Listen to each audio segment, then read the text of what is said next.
បងអូនថ្ងៃនេះយើងមកដល់គុំពេដាឲ្យបងអូនឥឡូវយើងមើលមកហូបទៅយើងហ្នឹងមន់ថ្ងៃនេះមន់អាំងបងប្អូននេះ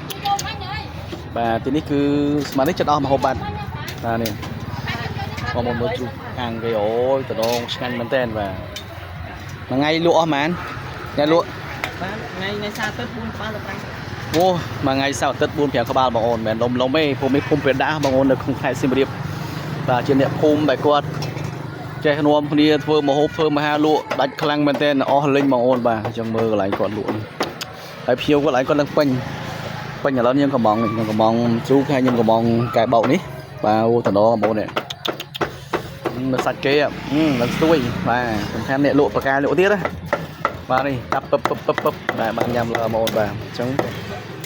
ហើយភៀវគាត់នឹងពេញបាទឡើយនេះពេញពឹបបាទខ្ញុំទៅកន្លែងតុកមកខ្ញុំបាទនេះកប់សេរីតែម្ដងបាទសុទ្ធតឡានអត់សាភៀវណែតុកបងប្អូនបាទអញ្ចឹងកន្លែងខ្ញុំមកដល់បាទអ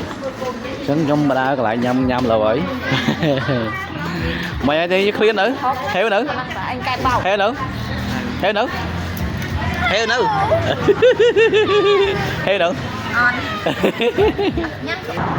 បាទទីនេះគឺភូមិពេដាបងប្អូនបាទគឺគេមានលក់តាមផ្លូវហូហាសម្រាប់អ្នកភូមិនេះគឺគេនាំគ្នាលក់ម្ហូបលក់អាហារបាទភូមិនេះក៏ពិតសាមញ្ញហើយភូមិនេះគឺអ្វីដែលខ្ញុំចាប់អារម្មណ៍គឺស្អាតមែនទែនគាត់ស្អាតបងប្អូនស្អាតខ្លាំងមែនទែនតាមនេះហើយយើងមើលកន្លែងហាងខ្ញុំចូលសុទ្ធតឡានបងប្អូនឡានច្រើនមែនទែននៅទីនេះឡានច្រើនណាស់បាទអញ្ចឹងបងប្អូនអាចមកភ្លក់ម្ហូបទីនេះបានបាទអរគុណច្រើនបាយបាយ